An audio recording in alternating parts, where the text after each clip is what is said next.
Hello food website అదంతా అంతా బాగున్నారు అనుకుంటున్నాను. నైట్ పూట బాగా ఆకలేసి పాట పెట్టుకుందాం అనుకున్నా. చూస్తే బిర్యానీలో ఉన్నాయి. ఆ బిర్యానీ తిని తిని తిని జ్వరం మొత్తం పాడైపోయింది. సో అందుకనే కంచి నుంచి 2 వడ, ఒక ఆవిరి ఆర్డర్ చేసా. ఆవిరి కురం అంటే బిగ్ ఇడ్లీ అనమాట. అంటే దాంట్లో అట్లాగే ఉంది బిగ్ ఇడ్లీ అని. మేము మాత్రం ఆవిరి కురం అంటాం. మీరేమంటారో కామెంట్ చేయండి.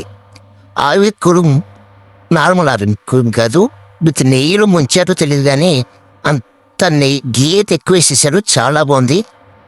మళ్ళీ కొన్ని మంది అర్థం కాదు గీ అంటే ఏంది, నెయ్యి అంటే అంటున్నారు అని. రెండు ఒకటే. అండ్ ఆ ఆవిరి కుడుంని 3 చట్నీలతో మిక్స్ చేసుకుని తింటే సూపర్ ఉందన్నమాట. గ్రీన్ చట్నీ నాకు కొద్దిగా నచ్చలేదు. 2 చట్నీస్ సూప్ ఉంది. అండ్ మనకి సాంబార్ కూడా ఇచ్చిండు. ఆ సాంబార్లో ఈ ఆవిరి కుడుంని వేసుకుని ఇది చట్నీస్తో తింటే సూపర్ ఉంది. అని పీస్ తీసుకున్నా. చూడటానికి ఇడ్లీలాగా ఉంది అనుకోండి. డే పెట్టచ్చు కదా అనొచ్చు కదా. కానీ చట్నీస్ విత్ సాంబార్తో ఉంది. మీరు ట్రై చేయండి అప్ప.